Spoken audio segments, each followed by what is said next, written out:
Hello and welcome back to another Warlords of Draenor video, and this will be covering something that we will all have to do, leveling and quests. And honestly, I am filled with so much enthusiasm about this.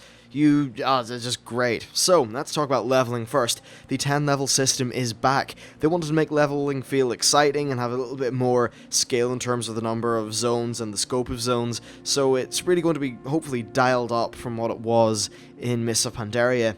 They said that they were really happy with the Mists of Pandaria talent system, but they acknowledged that getting a new level doesn't really feel that great. So, they wanted to stop handing out new abilities because our bars are full, and from level 91 to 100, you are able to upgrade core spells. Now, some of these will introduce new class mechanics, but some of them will be passive bonuses. They said, and I quote here, think old school spell ranks, but the thing is that they said they will put a real big boost into stuff so that it actually feels great. So if you get maybe 20% extra damage to execute, then when you go to execute something, the idea is that you really do feel the benefit of getting that.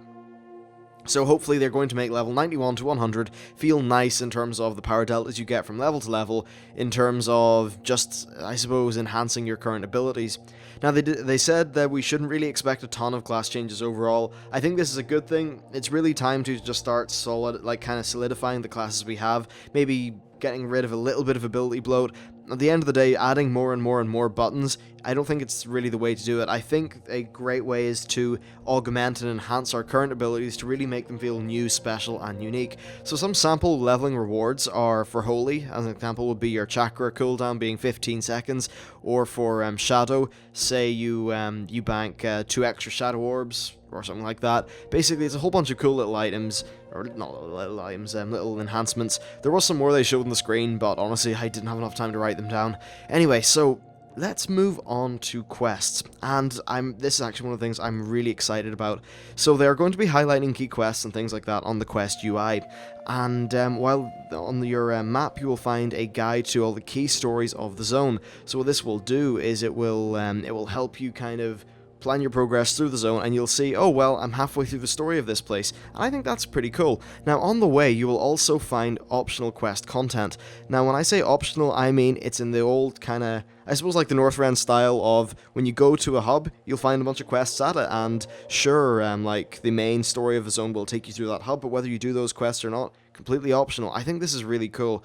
It's not as hyper-linear sounding in terms of being able to branch off and do things as some of Mists of Pandaria and especially Cataclysm, where I think this will make the world feel a lot more large and organic, and that was their design intent. So honestly, I'm really happy about this change.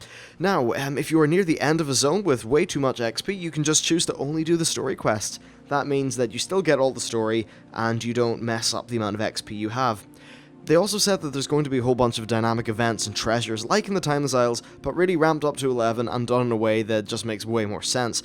So in Draenor there will be more complex things like multi-stage events, large bosses that roam through zones, and things like that. They gave an example of, say, a supply caravan for the Iron Horde that's under attack, or various things like this. And they said that these will both be at max level and during leveling. There's also treasures, and treasures are just little things you can go and find in the world which encourage exploration, and we should expect to find them rather frequently, so that there's always cool things to go out and find in the world. They gave an example of finding a broken down caravan, and if you kill the guards that are defending it, then you can open the chest at the back of the caravan, and this will give you access to some new cool stuff. Now, they were also talking, rather interestingly, about rare and epic rewards from quests, and they said there will be more opportunities for rewards to spike during leveling. For example, a reward may be an epic for one player and a green for another. This definitely sounds very interesting, a bit of an odd system. Honestly, they didn't give us enough detail to really extrapolate much and talk much about it, but basically it seems like there are some points in leveling where you can score lucky and get a nice shiny bit of loot, and at the end of the day, that's something which I can't in good conscience say is a bad thing. The more they spice up loot, and especially in a way that doesn't really affect any endgame balance or anything like that, I think it's great fun. Now there's also lots of UI updates. There is a new quest log, and it will show how many chapters of a zone's main story that you have done, and there's also some icons on the map which highlight any missing quests. I think this is very handy, especially if you are, say, you are doing some dungeons or PvP and you come back and you don't really know where your quests are. I think that's very handy. So overall, that's it for the quests and leveling. That's all they've said, and to me this actually feels like it has a potential to feel a little bit more like Northrend. Now, one of the best zones in Northrend for a lot of people was Dragonblight. And Dragonblight was special in that it had this main story going through the zone, which you followed in a bit of a linear fashion, but around that there was lots of optional quests and things like that that you could do. It basically seems like that's their design intent. And another rather interesting thing is that a lot of, some of the older WoW people did come back to the team, so perhaps maybe some of the refocusing on more of these older ideologies for doing things, but of course infused with this new dynamic content, is maybe just all sort of blended together, and I think it could really offer us a fantastic leveling experience. Another nice thing about there being 10 levels instead of 5 is perhaps there'll be 1 or 2 more zones, or at least the leveling, you know, you'll have enough zones, or at least enough time to kind of do everything multiple times in multiple different paths, so hopefully that should feel a little bit more unique for people. So yeah, I'm just hearing nothing but positive things from this expansion, if I'm honest.